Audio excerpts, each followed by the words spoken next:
রাধে রাধে, শুভ সকাল বন্ধুরা। কেমন আছো তোমরা সবাই? আশা করি তোমরা সবাই ভালো আছো, যে যেখানেই আছো সুস্থ আছো। আর আমিও ভালো আছি। আমি প্রীতি চলে এসেছি নতুন আরও একটা ভিডিওর সঙ্গে। প্রীতির স্টোরি অ্যান্ড শর্টস চ্যানেলে তোমাদের সবাইকে স্বাগত জানিয়ে আজকের ভিডিওটা আমি শুরু করছি। বড়োদেরকে আমার প্রণাম, ছোটোদেরকে আমার ভালোবাসা জানিয়ে আজকের ভিডিওটা শুরু করে দিলাম। তো দেখো বন্ধুরা, তোমরা হয়তো ভাবছো আমি কোথা থেকে ভিডিওটা শুরু করেছি, কোথায় এসেছি। তো প্রথমে বলে দিই, আমি চলে এসেছি আমার বাবার বাড়িতে। সকাল সকাল ঘুম থেকে উঠে গিয়ে রেডি হয়েছি, ছেলেকে রেডি করিয়েছি। আয়ুষের বাবাও রেডি হয়ে গিয়েছিল। তাড়াহুড়ো করে বেরোনোর সময় আর ভিডিওটা করা হয়নি, তাই বাবার বাড়িতে এসে ভিডিওটা শুরু করেছি। আর আমরা পৌঁছে গেছি জলঢাকা রিভার ঘুরতে। বাড়িতে এসে খাওয়া দাওয়া করে একটু রেস্ট নিয়েই বেরিয়ে পড়েছিলাম ঘোরার জন্য। তো বুনু বলল এখানে ঘুরতে আসবে, তো ওকে নিয়েও আসা। অনেকদিনও একাই আছে বাড়িতে, ভাই নেই, তাই ও কারোর সঙ্গে ঘুরতে যেতে পারে না কোথাও, বাড়িতেই থাকতে হয় মায়ের সাথে। তো দেখো, এই রাস্তাটা এখানকার নতুন হয়েছে, আগে এদিকে কোনো রাস্তা ছিল না। তো এই রাস্তাটা নতুন, তো এই রাস্তাটা দেখার জন্যই এসেছিলাম। এসে দেখলাম ভীষণ ভালো, আর জায়গাটাও ভীষণই সুন্দর। রাস্তা দিয়ে যখন ওপরে উঠে দেখি তখন এখানকার ভিউটা জাস্ট অসাধারণ ছিল। এটা বলে বোঝাতে পারবো না। তোমাদের যদি ঘুরতে আসার ইচ্ছা থাকে তো চলে এসো আমার বাবার বাড়ি এখানে ঘুরতে। তো তোমরা কারা কারা পাহাড় ভালোবাসো কমেন্ট করে জানিও। আর আমার ভিডিও যদি তোমাদের দেখে ভালো লেগে থাকে তাহলে প্লিজ লাইক করতে ভুলো না, কমেন্ট করো, আর ভিডিওটাকে শেয়ার করে দিও, সাবস্ক্রাইব করে দিও আমার চ্যানেলটিকে, আর পাশে থাকা বেল বাটনটি প্রেস করে দিও যাতে নতুন নতুন ভিডিও আসলে তোমরা সবার আগে দেখতে পারো। তো বন্ধুরা দেখো, এখান থেকে ঘোরাঘুরি করে যাচ্ছি বাড়ির দিকে। আর বাড়ির দিকে যেতেই পড়ে এই মাঠ। তো প্রায় বাড়ির থেকে 1 কিলোমিটার দূরে যেখানে আমরা এসেছিলাম ঘুরতে, বাড়ি থেকে মাত্র 1 কিলোমিটার দূর। তো দেখো, এখন চলে এসেছি বাড়ির প্রায় কাছাকাছি। তো আয়ুষের বাবা আর আয়ুষ স্কুটি নিয়ে চলে গেছে, আমি আর বোন হেঁটে হেঁটে যাচ্ছি এখন।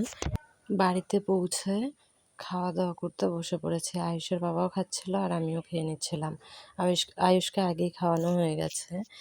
আর দেখো, রেডি হয়ে গেছি বাড়িতে আসার জন্য, মানে আমার শ্বশুরবাড়িতে চলে আসার জন্য। আয়ুষের বাবাও রেডি, আয়ুষও রেডি হয়েছে। আর বোন পেছন থেকে শুধু বারবার বলছিল আজকের দিনটা থেকে যা থেকে যা। তো চাইলেই তো আর থাকা যায় না, সবারই সংসার আছে। আর এখন কি বলবো, বাবার বাড়িতে গিয়ে থাকার সময়টা হয়তো চলে গেছে, কারণ ছেলেকে স্কুলে ভর্তি করানোর আগে পর্যন্তও সময় ছিল বাবার বাড়িতে থাকা, কিন্তু আয়ুষকে স্কুলে ভর্তি করানোর পর থেকে মনে হয় না আর সময় হবে বাবার বাড়িতে গিয়ে লং টাইম থাকা।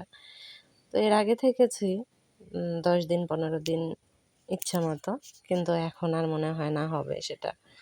দেখো, বাড়ি থেকে বেরিয়ে চলে এসেছি সোজা বাবার কাছে। এখানে গাড়ি লোড হচ্ছিল, বাবাও আসতে দিতে চাইছিল না, কিন্তু কিছু করার নেই, চলে তো আসতেই হবে। আর ওই দেখো, বাবা একটুখানি এগিয়ে এসে আবার বাড়ির দিকে চলে যাচ্ছে, কারণ বাবার কাজ আছে, কাজ না করলে তো হবে না। আর আমরা দেখো বাস স্ট্যান্ডে পৌঁছে গেছি।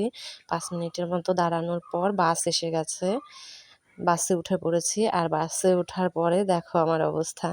তোমাদের কার কার এমন অবস্থা হয় বাবা মার কাছ থেকে চলে আসার সময়?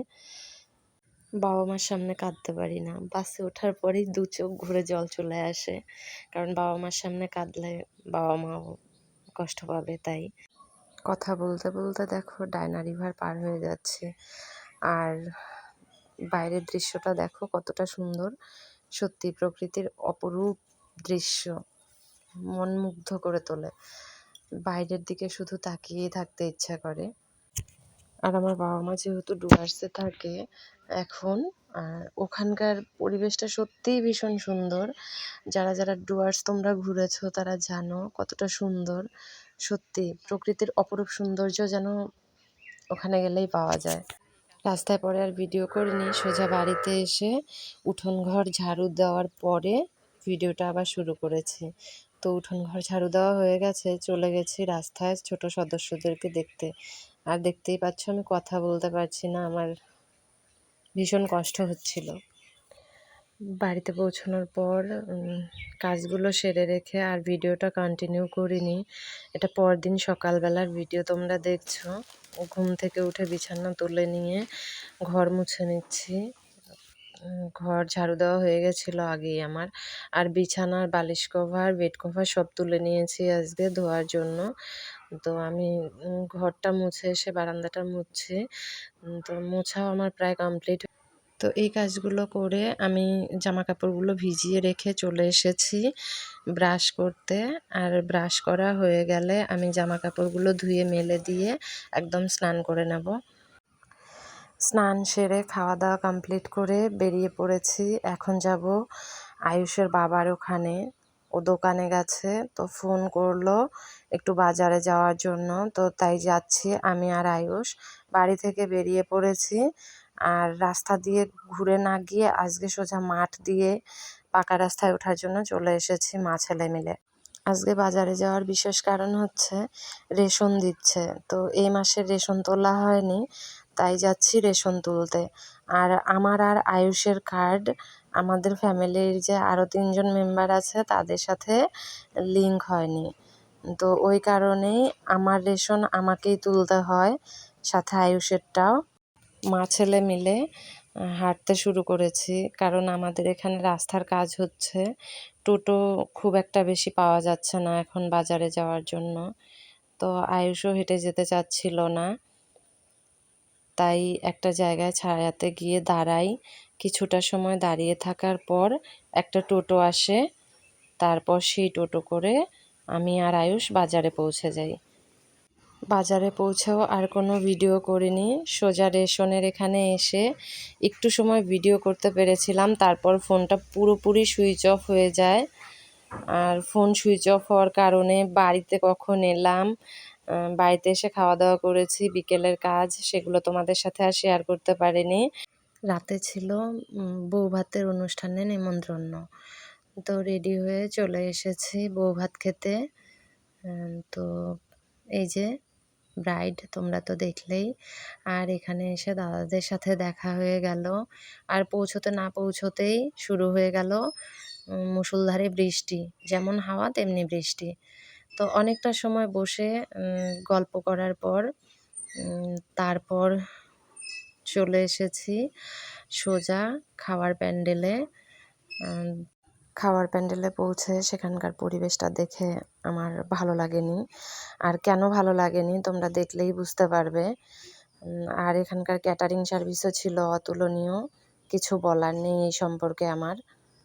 অনেকটা রাত হয়ে যাওয়ার জন্য হয়তো তারা এতটাই ব্যস্ত ছিল যে যারা খেতে বসেছে তারা খেতে পারুক আর না পারুক, একটার পর একটা দিয়ে তারা তাদের দায়িত্বটা পূরণ করতে পারলেই হলো। বন্ধুরা খেতে বসেছি, আর খেতে বসে খাওয়ার সাথে সাথে অনেকটা হাসি মজাও হচ্ছিল। তো আজকের ভিডিওটা এই পর্যন্তই রাখছি, কারণ দুদিনের মিলে ভিডিওটা অনেকটাই বড় হয়ে যাচ্ছে, তাই আর কন্টিনিউ করলাম না। তোমরা ভালো থেকো, সুস্থ থেকো, আর আমার পাশে থেকো সবাই। দেখা হবে নতুন আরও একটা ভিডিওর সাথে।